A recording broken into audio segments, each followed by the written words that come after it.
I say yo. Welcome to the BBW show. You feel me? We talk battle rap, basketball, and wrestling on a daily basis. Subscribe to the channel if you haven't. We're on the road to 500 subscribers. Let me say that again. 500 subscribers. I appreciate everybody that has been subscribing so far. We are not stopping anytime soon. Now, since it's the end of the year, I decided to make my list with the top 10 females in wrestling of 2022. Let's get into it already. Number one, the top wrestler of 2022 to me was Bianca Belair. I feel like we can't even argue that. She was the best woman in 2023, honestly. Her matches was great. Her and Becky Lynch, that whole storyline was great. The triple threat with her, Becky Lynch, and Asuka was great. Her versus Bayley, even though they didn't have a one-on-one singles match, just straight up match, they had a last woman standing match, very good, a ladder match, very great, and they had a War Games match, you feel me? Very good. So Bianca Belair has definitely been the woman of the year in WWE and in wrestling, bro, in wrestling. She's been the top star in wrestling the whole year. Credit to her, bro. Credit to her. Credit to Bianca Belair. Now she's going to fight Alexa Bliss at Royal Rumble. I expect her to retain that. Go on to WrestleMania. We can either get her versus Rhea Ripley or her versus Charlotte Flair at WrestleMania. Either one of the two I'm okay with. I'm okay with either one of the two. Rhea Ripley versus Bianca Belair versus Charlotte Flair or Bianca Belair versus Rhea Ripley. Either one, take my money. Take my money. I got Bianca as number one. Number two, Becky Lynch. Big time Bex. The man. Let's get it, bro. She had a great year too. Now, I know she was injured, but if you look at it, she was only injured for like, what, 3-4 months? She wrestled SummerSlam and she wrestled Survivor Series. So that was only like, what, 4 months apart? So you take away them 4 months, she had a great year, bro. Becky Lynch had a great year. She started the year off as a top heel, doing a big-time Bex thing. Had a great feud with Liv Morgan. Dropped the belt to Bianca at WrestleMania. Then she had another great match with Bianca at SummerSlam. Gets injured. Comes back as the top babyface now again. Like, Shorty was the top babyface and the top heel in the same year. I said this when Becky Lynch got injured. She's the Stone Cold of the women's division. Gangster. She's the Stone Cold. Because she got over by accident. It wasn't meant for her to get over. Just like Stone Cold. If Scott Hall and Kevin Nash would have never left, we don't know what happened with Stone Cold. If Bret Hart would have never left, we don't know what happened with Stone Cold. Same thing with Becky Lynch, bro. She broke her face. Ronda Rousey and Charlotte Flair and all of them. You feel me? Nobody likes them. Everybody liked her. They gravitated to her way more. She becomes the biggest star in wrestling. And now she's back. She's feuding with Bayley at the moment. At first, I wanted to see her versus Ronda Rousey at WrestleMania this year. But if we get Becky Lynch versus Rhea Ripley at WrestleMania this year, that would be a great match. But I got Becky Lynch at number two. My number three woman for 2022 is Dr. Britt Baker, DMD. Yeah, she's easily the biggest female star in AEW. Even with Saraya coming in, Britt Baker's still the biggest star in AEW. Even with Jade Cargill catching fire, she's still the biggest star in AEW. Easily. It's not even much you gotta say about it. She had a title reign this year, if I'm not mistaken. Dropped it to Thunder Rosa. Even though she dropped it to Thunder Rosa, she was still the top woman of the division. So, Britt Baker is easily a number three. Easily a number three person. Now, I don't know where they go with her from here. Like, they could do the Jamie Hayter feud. I see that coming. But then it's like, what's next? Because I don't want to see Britt Baker turn back babyface yet. Not yet. I feel like she's still got a lot to do as a heel. But AEW Women's Division is not deep enough for that. So Britt Baker is going to have an interesting 2023. Number 4, I have Mandy Rose. Mandy Rose. I know.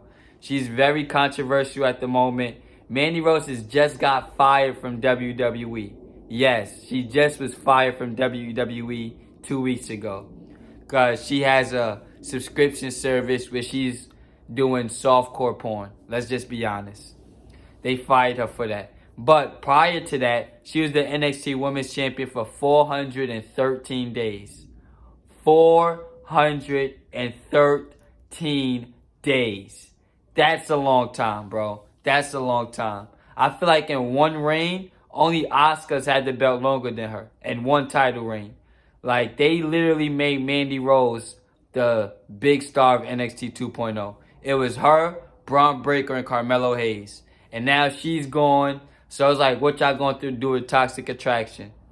I can see them bringing in Chelsea Green to fit the Toxic Attraction leader because she's damn near not the same gimmick, but Chelsea Green can fit the Toxic Attraction gimmick to me. So I feel like they should bring her in for that. But that's going to be a big hit for NXT. The women's division, the star power, the future, everything, bro. Because Mandy Rose been in WWE from Tough Enough, from 2014. And now she's just fired. And now they don't got Sasha Banks no more either. So it's like, y'all got to create some new women stars, bro. Y'all got to create some new women stars. They put a lot into her. And then they just fired her. Like, I don't know if Vince McMahon would have did that. But this is Triple H WWE. Mandy Rose was my number 4. Number 5, Jade Cargill. Again, her matches is not that great. But Jade Cargill's a star. Everybody says it. She's a star. The way she walks, the way she talks, the way she looks, the way she dressed. Everything's about her as a star. And I believe you don't need to be a great wrestler to be a world champion. I've been saying that. You don't need that. You don't need to be a great wrestler to be a world champion. Every world champion doesn't need to be a Dean Malenko. No, you don't need that. You feel me? You can be a star and not be a great wrestler. Goldberg. You feel me? So I feel like Jade Cargill's had a very good 2022. Now, she's going to have an interesting 2023 also because I feel like she's going to lose this year. This is the year for Jade Cargill's streak to break. She's been undefeated since she's came to AEW besides the Cody and Shaq tag match. She's like 39-0 right now. It has to end this year. Because she's doing it for the mid-card title. She's not even the AEW Women's Champion. She's the TBS Women's Champion. So I feel like she can drop the TBS title and then go for the main title. And then that can add to her star power, add to the show's star power, and everything. Everybody can benefit off of that, in my opinion. Jade Cargill is my number 5. Number 6, Rhea Ripley.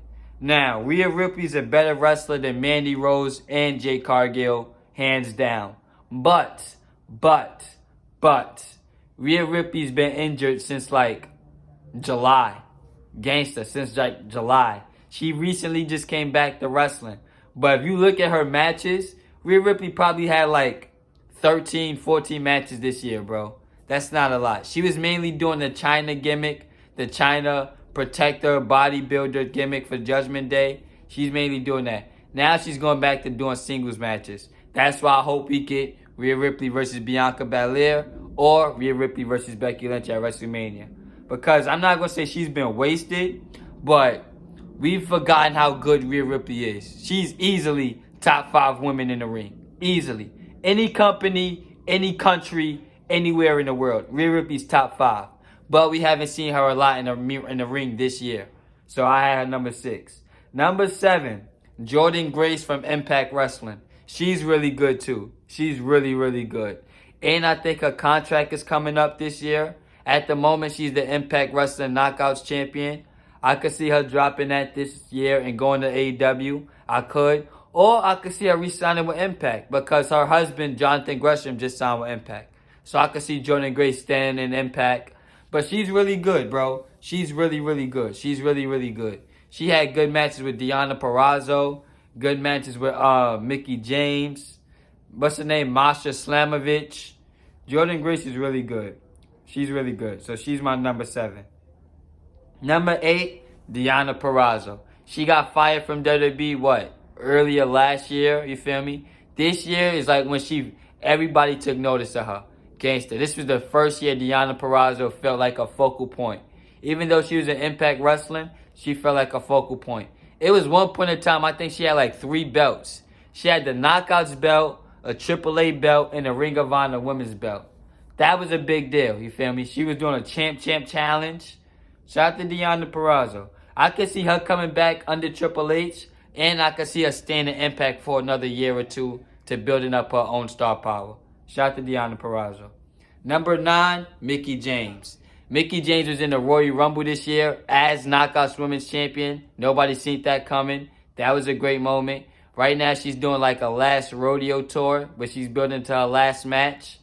I could see her retiring in Impact, and I could also see her signing with WWE later, but she had a good year. Number 10 is Liv Morgan. Now, Liv Morgan probably had a better year than some of these people, but she's had a crazy year. It's been up and down, up and down, up and down. She lost to Becky Lynch to start the year in day one. Then she won the Money in the Bank. No, then she was in a makeshift team with Rhea Ripley, never won the belts. Then she won Money in the Bank. Then she beat Ronda Rousey. Then she lost to Ronda Rousey. Now she's in a makeshift team with Tegan Knox. Like, she's literally been in everything in the calendar year, bro. Up and down, up and down, up and down, up and down. It hasn't been no consistency with Liv Morgan's booking, her character, none of that. So that's why she's number 10. But number 10 is you still made the list. So shout out to Liv Morgan. Those was my 10 wrestlers for 2022. Let me know what you think in the comment section. Like, comment, share, subscribe. I promise I will be back with more.